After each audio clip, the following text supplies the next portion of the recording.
chega mais, eu sou o Fórmula Grum, estamos começando mais um Autobiografia especialíssimo com um cara super especial do automobilismo brasileiro, André Bragantini Júnior. Rapaz, que bacana a gente ter essa oportunidade aqui, você é um cara com tanta história no automobilismo, tem ideia de quantos carros você já pilotou? Olha, Grum, primeiramente agradecer a oportunidade. Eu realmente não lembro.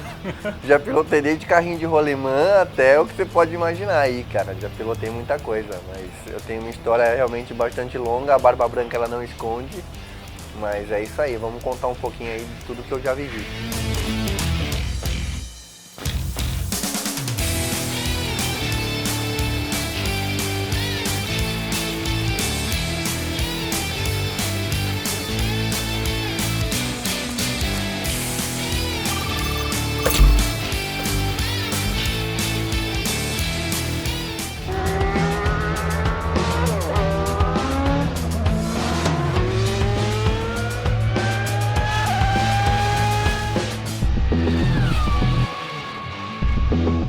A história do André começa antes mesmo dele ser piloto.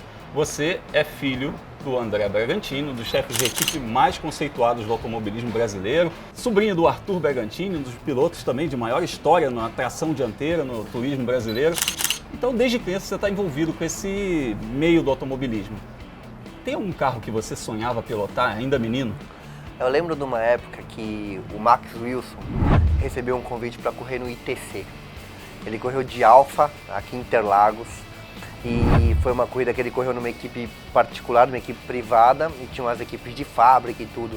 Era aquele campeonato que depois, futuramente, ele acabou virando DTM. Então aqueles carros eu sonhava. Eu fui ver a corrida no autódromo com meu pai, eu lembro que eu ficava encantado de ver aqueles carros, aquele ronco. Máquinas que pareciam de outro planeta. Máquinas de outro planeta. Assim, eu, desde pequeno, eu nunca tive o sonho de chegar numa Fórmula 1, de chegar numa categoria de Fórmula, mas os carros de turismo, eles me deixavam encantados. Então aqueles tipos de carros eram os carros do meu sonho, que eu desejava um dia chegar e pilotar. E foi numa super competitiva categoria de turismo, André, que você começou a sua carreira, a Fórmula Uno, que corria com os Fiat Uno, aqueles grids de 60 carros. Cara, era uma categoria sensacional, super competitiva, e você com 16 anos estreou num grid que já tinha Ingo Hoffmann, Paulo Gomes, Chico Serra, é um batismo de fogo, né? A categoria aqui é uma categoria que eu sempre digo, foi uma escola muito importante para mim, porque era uma categoria que você aprendia a disputar com os pilotos, e pilotos, como você mesmo disse, de alto gabarito. Então, a cada corrida, a cada treino você estava aprendendo. Então foi uma categoria muito importante para mim. Na época os treinos eram liberados, então eu corria pela equipe do meu pai falava, vamos pra pista. Chegava uma semana, tava chovendo, tava nevando, vamos pra pista de novo. Pista, vamos andar. E isso foi muito importante para minha base, para minha estrutura, porque eu aprendi muito, me desenvolvi muito. Então isso realmente me ajudou bastante. Você já chegou de cara mostrando serviço, você foi campeão em 1996, já foi um cartão de visitas, ali você mostrou ao que você vinha e mostrou também que o turismo de tração dianteira era a sua praia. Realmente, como eu te disse, foi a minha escola. Então, tração dianteira, eu tenho um carinho enorme porque foi o carro que eu aprendi a guiar, aprendi a me desenvolver. Então, desde cedo, são carros muito manhosos na pilotagem, né? Exige uma pilotagem diferente de tração traseira, porque são carros com menos potência, mas você precisa de uma pilotagem um pouco diferente.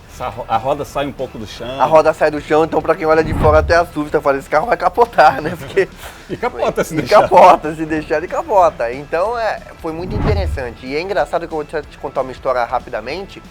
Os meus primeiros treinos nesse carro em Interlagos, eu ia treinar e na época meu pai fazia o carro do Beto Jorge, que ele disputava contra o Titônio e o Luiz Massa, o pai e o tio do Felipe. E eles disputavam um campeonato o ano inteiro, era uma briga boa. E eu lembro que num treino em Interlagos, eu tava lento ainda com o carro, me acostumando, e passaram os dois Massa por mim assim de lado com o carro. Eu lembro que eu parei no box e falei, pai, eu não vou dar conta de andar como aqueles caras, não. Eu tava tomando 5 segundos, meu pai falava assim, calma filho, você vai pegar a mão, tudo você vai acostumar, tudo no seu tempo. No meu segundo, terceiro treino eu já tava no tempo do pessoal. Mas assim, é engraçado porque no primeiro momento você olha, assusta. você se espelha nesses caras, você fala, nossa, eles guiam muito, né? Aí você fala, eu nunca vou conseguir guiar com eles. Mas eu tinha 15, 16 anos na época.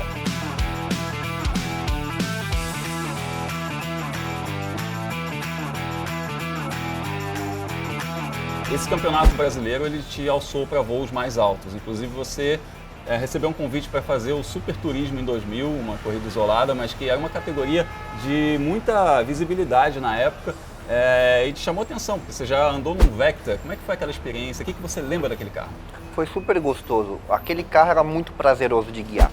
Na época, o Kaká corria pela equipe oficial da Peugeot, o Ingo corria pela BMW. Né? A gente tinha as BMW como tração traseira no campeonato e o resto dos carros eram tudo tração dianteira. E eu recebi um convite para andar na equipe do Guerra, um argentino super competente, super conceituado, e eu andei de Vectra nessa mesma equipe dele. E foi muito bom, teve um treino que eu fiz um segundo lugar, tipo, andei super bem, com um carro legal. Eu tive a infelicidade de quebrar meu motor antes da classificação e a equipe não tinha outro motor reserva para colocar e eu acabei nem correndo. Mas assim, eu fiz os treinos e tudo e me senti super à vontade num carro de mais potência do que o que eu estava acostumado, né? Que eu andava com carros com potência menor, mas aquele carro me deixou assim super encantado. Infelizmente não tive patrocínio nem a condição de continuar fazendo o campeonato, mas foi uma experiência super válida para minha carreira. Ali você percebeu que você tinha condição técnica de alçar um voo mais alto, tentar uma Stock Car, mas ainda não tinha tempo, não tinha patrocínio, digamos assim. O tempo é dinheiro, né? Com certeza. Naquele ano, para você ter uma ideia, eu tive uma oportunidade e eu fiz uma etapa da Stock Car. Corri pela equipe do Darcy dos Santos, o Darcy fez um Vectra na época e falou, André, vamos fazer uma etapa. E eu fiz uma etapa em São Paulo também e foi super gostoso. E ali eu percebi, eu falei, poxa, quero chegar no Stock Car, né? Meu sonho naquele momento foi chegar no Stock Car. Só que para dar esse passo mais alto ainda faltava um pouquinho daquele detalhe, né? Aquele detalhezinho básico. E você precisou fazer aí mais 2 temporadas em carro hatch, né? Carro de tração dianteira normal, que foi uma na Corsa e uma no Palio. Sim, o Palio inclusive, na sequência da Fiat, eu saí da Uno, fui para Palio, conquistei 3 campeonatos nesse campeonato. E aí eu fui fazer a Copa Corsa, que também era um grid fantástico. Também muito carro, né? Muito carro, largavam 50 a 55 carros, era outra grande escola. E aí eu fiz um ano na Corsa, fui campeão, a Corsa andava só em São Paulo, também era um campeonato regional, mas muito forte, tinha transmissão televisiva e tudo mais. Mas a minha carreira sempre com patrocinador, sempre foi muito complicado. Eu tive a Eurofarma como meu grande patrocinador na carreira, ela ficou 15 anos comigo, me apoiando, mas sempre como um patrocínio parcial. Eu sempre tinha que tentar levantar outros patrocinadores. Nunca tive na carreira aquele grande patrocinador de falar, tipo, poxa, você vai correr bancado a temporada inteira. E não se preocupar mais com isso, só em correr. E não me preocupar, só em correr. Então eu sempre tive que buscar paralelamente esse lado do patrocínio. Sempre foi uma luta, minha família, como você mesmo disse, sempre foi, né, do automobilismo, nunca teve dinheiro, nunca tive grana, aquela grana de berço para ajudar um pouco. Então sempre foi na luta mesmo, ali na batalha. Mas graças a Deus foi sempre muito, muito bacana. Essa questão do patrocínio atrapalha até na concentração do piloto, de você desenvolver uma temporada, mas ainda assim você disputou a Copa Clio, outro campeonato super competitivo, outro campeonato de carro hatch também, que saía a rodinha do chão e foi vice-campeão. Foi muito bacana, era o primeiro ano da Renault Speed Show. E na época, o Walter Salles, o pai do Galtin, teve um contato com a gente e ele arrumou um patrocínio para que eu comprasse o Clio. Então eu consegui comprar o Clio e fazer a temporada. E já estava atrelado que, de acordo, se eu fizesse um bom campeonato, talvez tivesse uma oportunidade na Stock Car, na equipe do Mauro, que ele tinha sociedade com o Mauro e talvez, então aquilo já, né, me animou. Eu falei, opa, é a minha chance de chegar na Stock Car. E foi o que realmente aconteceu. Em 2002 eu fui vice-campeão da Clio e consegui migrar para a Stock Car em 2003. Na 6ª posição, André Bragantino Júnior, que liderou boa parte do treino ontem na 6ª posição.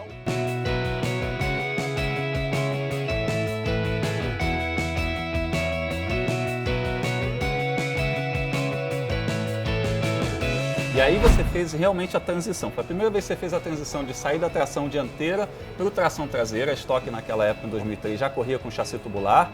Naquele tempo era a bolha do Vectra, mas era tração traseira.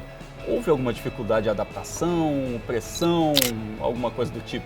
Sempre existe uma dificuldade, né? Quando você está muito acostumado com um carro de um certo tipo, quando você muda tem uma mudança um pouco radical. E o meu caso não foi que eu passei pelo Stock Light para depois ir para V8. Eu saí da Copa Clio e fui direto para Stock V8. Né? Então, já fui enfrentar os feras, já fui enfrentar os melhores pilotos. Então, para mim, teve uma dificuldade inicial de adaptação, por causa da potência do Stock Car, tração traseira. Tração dianteira você tem muito na pilotagem aquele sintoma do on-off, né? Então você freia, posiciona o carro, põe o pé de uma vez para tentar retomar velocidade num carro de baixa potência. O Stock Car no começo eu fazia isso, eu quase rodava, porque eu falava, nossa. E aí eu tive que me adaptar ao estilo, tudo. Mas depois que eu tive a adaptação foi super bacana e consegui desenvolver até um bom campeonato. E era também um grid fortíssimo, né? Era uma fase que estava terminando a era dos dinossauros, que tinha ali o Chico Serra, o Ingo Hoffmann disputando o campeonato ainda, título, sim. Mas já estava surgindo Cacá Bueno, tinha o Juliano Lossaco, tinha uma geração muito forte surgindo naquela época. Essa transição também foi complicada, você entender quem era rival e quem não era? Pois é, essa transição, né? Eu peguei pilotos assim que falavam, nossa, o Ingo, né? Olha o Ingo, o Kaká já tinha corrido comigo na Fórmula Vit. Mas o Kaká já tinha uma vasta experiência nesse tipo de carro, porque ele já estava na Stock Car há um bom tempo. O Lossaco, como você mesmo viu, o Raul Boesel, o Chico. Então você pegava esses grandes pilotos e falava, nossa, né, que grid, né, que grid legal. Eu aprendi muito com esses caras. Eles me ensinavam muito de olhar, eu sempre fui muito observador. Então eu observava a pilotagem de cada um, o estilo. Então eu aprendi muita coisa. Inclusive nesse ano eu consegui até fazer uma pole na etapa de Brasília. Na época foi no circuito, no anel externo, que foi super bacana, assim. Pra mim, nossa, meu primeiro ano, assim, o sorriso saiu da orelha a orelha, assim, né? E tive até um problema na corrida que eu acabei não chegando bem, mas foi, tipo, super bacana. Foi um ano de uma competitividade até muito positiva para um primeiro ano. E aí chegou a fase que já deu aquele orgulho na família, falar assim, nossa, o investimento deu certo. Como é que foi o papai naquela fase? Ah, muito legal, né? Meu pai sempre foi meu maior incentivador, né? Ele que me apoiava e me levava e me fazia e tudo. Meu pai chegou a vender carro, chegou a se desfazer de bens que ele tinha para que eu pudesse continuar correndo, justamente pela dificuldade do patrocínio. Mas quando eu cheguei na Stock Car, para a família toda foi uma satisfação muito grande, porque a Stock Car é a nossa vitrine, né? Nossa principal categoria. Meu pai tinha trabalhado na Stock Car há muitos anos, na época do Luiz Pereira e do Marcos Grácia, do Chico Serra, dos Opala, em 85, 86. Meu pai trabalhou aquela década toda na Stock Car. Tem umas fotos suas maravilhosas ali, com um sorrisão do lado do Opala. Eu entrava, pra você ter uma ideia, era engraçado que na época assim eu não podia entrar no autódromo. Eu era muito pequeno, meu pai me botava no porta-mala do carro, eu entrava no porta-mala pra cá de box, ele abria o porta-mala, eu descia dentro do box e meu pai falava, não sai de dentro do box, porque se você sair o segurança vai te tirar. Então era muito legal, assim, era uma época demais. Então, imagina, eu cresci, o Chico Serra correndo na equipe do meu pai, eu molequinho, ele meu ídolo, né? E aí depois você bate roda com ele. Eu tô batendo roda com o Chico, falei, né, é muito legal. Então pro meu pai também foi uma satisfação enorme, né? Meu pai, minha mãe, né? Aí minhas irmãs também crescendo e acompanhando tudo junto. Então foi muito bacana, foi uma época assim que eu lembro com muito carinho. O automobilismo é feito de glórias e também de alguns sustos. Em 2004 você teve um senhor susto em Tarumã. Conta como é que foi aquele acidente. Aquele foi o acidente mais grave da minha carreira. Um acidente que realmente eu tomei um susto enorme. Eu estava numa disputa com o Pedro Gomes e com o Raul Boesel. Eu estava brigando pela terceira posição, seria meu primeiro pódio na Stock Car. E na entrada da reta em Tarumã, o Pedro deu uma espalhada, eu coloquei do lado dele para ultrapassar e o Raul tentou fazer uma linha de 3. O Raul acabou me tocando. E na época, a entrada de boxe de Tarumã ela tinha um desnível assim da pista. Meu carro já estava mais de 200 por hora, deu uma decolada e eu dei no muro com o lado do passageiro. E meu carro quase capotou, caiu na entrada do box. E quando eu olhei para o lado, os ferros estavam todos retorcidos. A estrutura tubular? A estrutura tubular, e riscou todo o meu capacete, você nem percebe no momento, né? E minha primeira reação, eu lembro totalmente do acidente, minha primeira reação foi olhar para o meu corpo e perceber se eu não tinha nenhuma mancha de machucado, de nada. E eu tava, graças a Deus, perfeito. E o Thiago Camilo, que era meu companheiro na época, que estava muito bem na corrida, tinha largado na pole e quebrou logo na segunda volta, ele foi o primeiro a chegar no meu carro. Ele abriu a porta, falou, André, você tá bem? Tipo, eu falei, tô legal, Thiago. Aí meu pai chegou depois, tudo. Então, mas eu acabei perdendo a corrida seguinte em Londrina, porque não teve tempo de trocar, porque eu tive que trocar o chassi, não teve tempo de arrumar o carro. E eu fiquei com muita dor, muito hematoma no corpo. Então até para eu me recuperar foi muito bom. E aí, novamente, aquela gangorra do patrocínio de você não ter como se firmar. Você fez mais 2 anos na Copa Clio, antes de voltar ao campeonato da Stock Car, mas dessa vez na Stock Light, na divisão de acesso. E aí você brigou pelo título, você mostrou novamente o seu valor. Aquela fase ali foi uma reafirmação pessoal até. Foi uma reafirmação pessoal muito grande, porque eu saí de 2004, dessa temporada do meu acidente, eu não saí muito bem, saí um pouco por baixo, perdi apoio de patrocinador, como você mesmo disse, e tive que escolher a Copa Clio para retornar.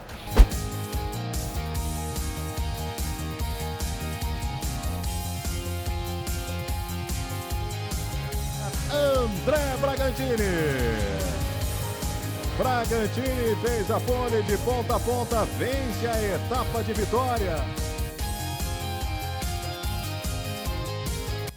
Em 2007, o Jorginho de Freitas tinha a equipe dele de Light, que era patrocinada pela Hope Recursos Humanos, e o Marquinhos tinha corrido a temporada... Marcos Gomes. Marcos Gomes correu a temporada de 2006 lá. E aí abriu a vaga do Marquinhos, que o Marquinhos foi para a principal, e o Jorginho falou, André, vem fazer um teste aqui no final do ano. Eu fui fazer um teste e fui super bem, eu fui mais rápido do teste. Ele ficou encantado, ele falou, cara, eu vou conversar lá com o patrocinador da equipe para ver se você te dá uma oportunidade. E ele me deu essa oportunidade e eu voltei para Light num ano que 2007 era muito competitiva. Largavam muitos carros, pilotos fortíssimos. O próprio Gustavo Sonderman, que veio a falecer anos depois. O Rafa Daniel, Betinho Gressi, o Rafael Esperafi, que também faleceu naquele mesmo ano. Tipo, pilotos fortíssimos, assim, muito competitivos. E aí foi um ano muito, muito positivo para mim em 2007. E o Bragantino é quem vai para cima do líder, o Gustavo Sonderman.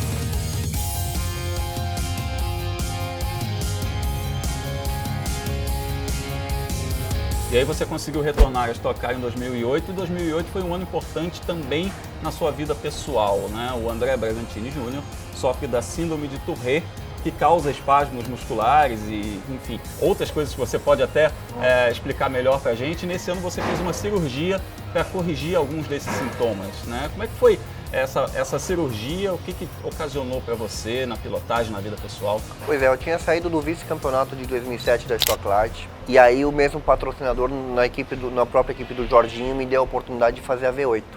Só que nesse mesmo ano, no início do ano, eu fui fazer minha cirurgia para Tourette. A Tourette é uma síndrome, como você mesmo disse, ela causa espasmos pelo corpo e espasmos de voz. E era uma síndrome que já estava num estágio, para mim, muito avançado. Ela já estava me incomodando muito, eu já perdi a qualidade de vida, tive problemas pessoais por conta dessa síndrome. O maior problema de conviver com isso é o convívio social. Sabe? A sociedade aqui no Brasil, infelizmente, as pessoas ainda que sofrem de alguma deficiência, elas ainda sofrem um certo preconceito. Inclusive um síndico que fez uma reclamação formal com você, Foi. Uma história que na época ficou muito famosa, assim, causou revolta na comunidade do automobilismo. Exatamente, ele mandou bilhete debaixo da porta falando, pare com esses barulhos que os vizinhos querem dormir. É absurdamente assim, eu perdendo meu direito de ir e vir, de viver, né, por algo que é incontrolável, que eu não fazia de propósito para incomodar ninguém. Então isso tudo me atrapalhou e eu fiz a cirurgia. Só que essa cirurgia ela consiste na instalação de um marca-passo que é ligado com 2 eletrodos no cérebro. Alguma coisa?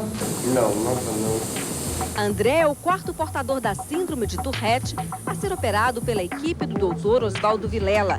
Durante mais de 12 horas, André permaneceu consciente para ajudar os médicos a encontrar o ponto para o implante dos eletrodos, o local onde os estímulos elétricos vão agir para reduzir os tiques do paciente. Depois da cirurgia, visitamos André no hospital.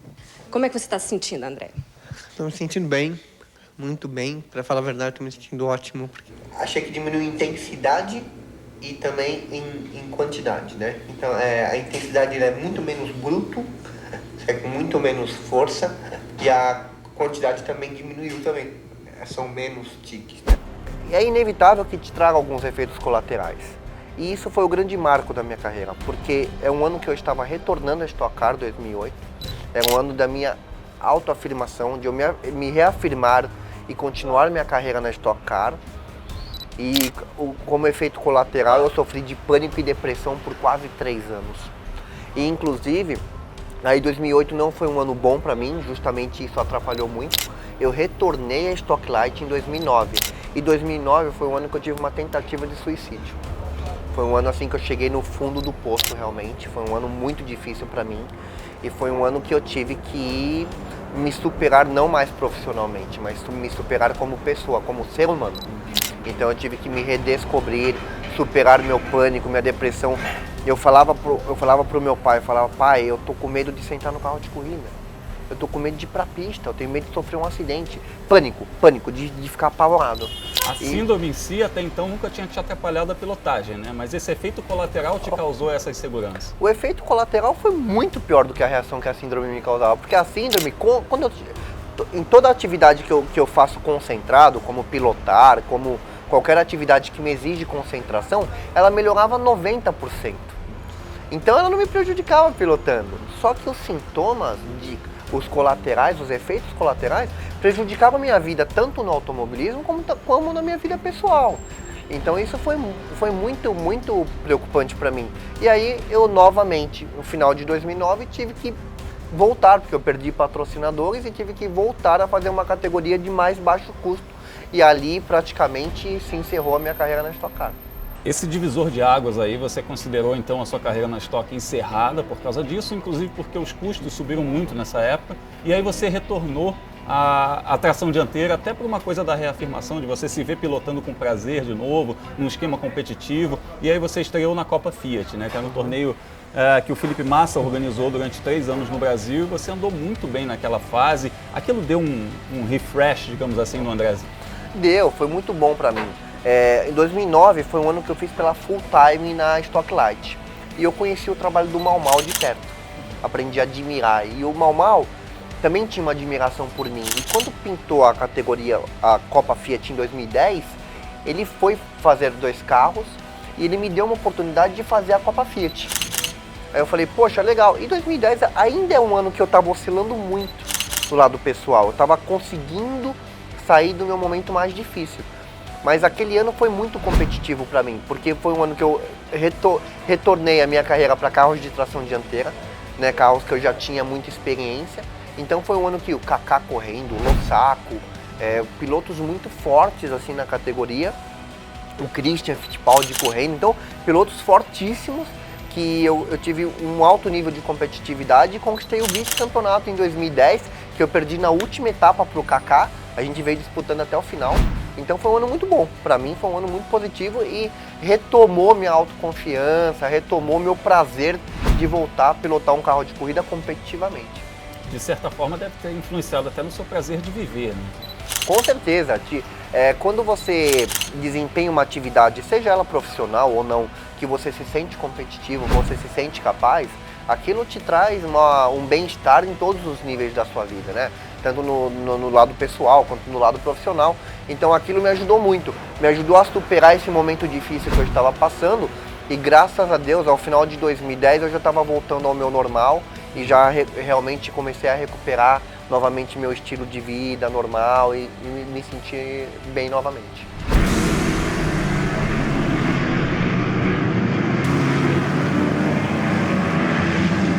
Olha, o Bragantini colocou por dentro, passou. Ah, Bragantini! Nossa, que ultrapassagem, velho, do caralho. Aê, Bragantini!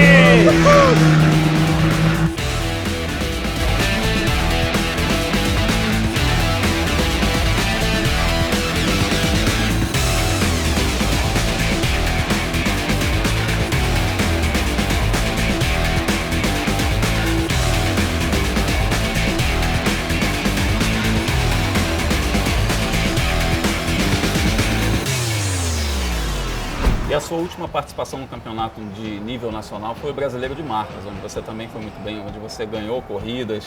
Aquele carro era muito diferente de tudo que você já guiou, porque era uma construção, era meio carro de rua, era meio carro tubular. É um carro eu gostava muito de guiar o Marcas, um carro muito prazeroso. Em termos de pilotagem, técnica, ele não era tão diferente do Linha. Então, minha adaptação foi relativamente rápida.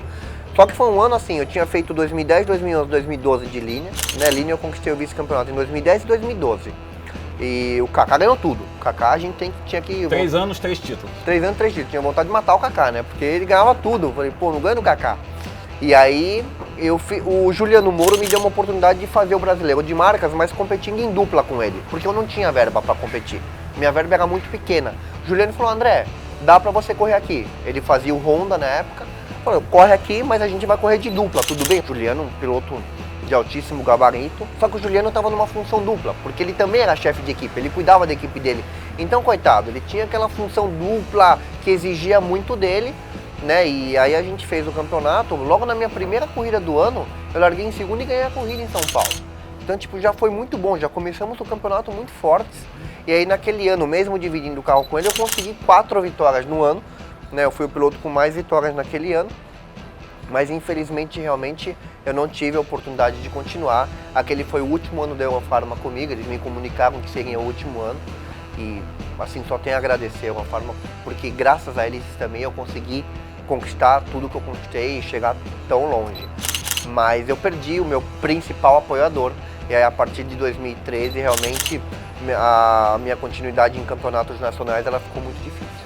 E aí você começou a fazer participações esporádicas, como por exemplo Cascavel de Ouro, e intensificar a atividade extra-pista. Esse cara aqui há muitos anos já, você faz o trabalho de coaching, você já auxilia pilotos novos, auxilia gentleman drivers, e aí de repente você transformou isso na sua atividade principal, começou a trabalhar também junto ao seu pai, nas equipes da Stock Car. Isso transformou um pouco a sua visão do automobilismo? Transformou bastante, porque assim, Grum, eu me preparei, eu já percebendo que a gente sabe que a carreira de piloto são muito poucos pilotos como o Índio, como o Rubinho, que prolongam bastante a vida dentro do automobilismo, né? Esses caras são diferentes, esses caras são especiais, eles conseguem prolongar por muito tempo. Mas a vida de um piloto, competitivamente, chega aos 40 e poucos anos, então você tem que começar a se preparar antes, para quando você parar de correr, você não ter uma surpresa negativa, né? Você não sofrer um baque de falar, meu Deus, o que eu vou fazer da minha vida agora? Então eu fui instrutor da escola de pilotagem do Roberto Manzini por muitos anos, quando eu ainda era bem novinho. E aí eu fui me preparando, nesse trabalho de coach desde cedo. Eu ainda corria e fazia coaches em outras categorias. Então eu fui me preparando sabendo que provavelmente aquele seria o meu futuro. Eu trabalhei na equipe Ipiranga, lá na RCM, né, na equipe do Meinha, com meu pai durante 6 anos. Eu estava competindo e fazendo o carro do Thiago lá junto com meu pai. O Thiago, o Galide depois, no começo era o Lico, depois virou o Galide. Então eu fui aprendendo também a desenvolver um outro lado técnico meu, né, aprimorar um outro lado que ainda talvez fosse um pouco defasado. E eu fui aprimorando, e quando eu parei de correr não foi uma surpresa, eu sabia que eu tinha Você fez uma transição suave. Eu fiz uma transição suave. Então hoje eu trabalho muito bem nesse lado de assessoramento de pilotos, trabalho de coach. Eu tenho um trabalho com o Ricardo Batista na Porsche Cup de 13, 14 anos que nós estamos juntos. Desde quando começou a Porsche a gente faz um trabalho juntos. Faço um trabalho no Brasileiro de Turismo, que é o Turismo Nacional, categoria também de carro de tração dianteira. Faço um trabalho com 2 irmãos de Cascavel, o Caíto e o Felipe, que já estou há mais de 3 anos com eles fazendo esse trabalho. E esse ano eu tive o prazer de ingressar na Sprint Race. Estou junto com o Thiago Marques, uma categoria muito bacana também, que Formadora de talentos. Formadora de talentos, eu acho que é uma das categorias mais bacanas em termos de formação. Tem uma molecada lá que você fala, caramba, esse moleque é muito rápido, vai chegar longe. E é um prazer poder ajudar esses meninos, não só esses meninos, mas os pilotos mais velhos também, que eles têm um perfil de porte também, que são aqueles pilotos mais empresários, que não têm o automobilismo como atividade principal, nem profissional. Então é bacana ajudar aquele moleque que você vê que ele tá com o sonho de chegar lá numa Stock Car ou numa Fórmula 1, sei lá, e os pilotos que têm a intenção de fazer o automobilismo porque gosta, né? Então poder ajudar todos eles com dicas técnicas e dicas de pilotagem é muito prazeroso. E ajudar também o Thiago Camilo, como você ajudou a ganhar 3 vezes a Corrida do Milhão. Nós estamos aqui no Banana Café, que gentilmente foi cedido para a gente gravar essa entrevista, que é um dos empreendimentos do Thiago Camilo, que faturou essas vitórias tendo o André no staff da sua equipe. Muito feliz de ter você no Autobiografia, contando a sua história, abrindo o seu coração. Obrigado pela participação aqui e fique sempre à vontade para a gente trocar ideia, para a gente trazer novas histórias aqui para o Fórmula Grum. Eu quero te agradecer, Bruno, de coração. Você é um cara que sempre torceu por mim. Eu vejo que você sempre acompanhou a minha história de perto.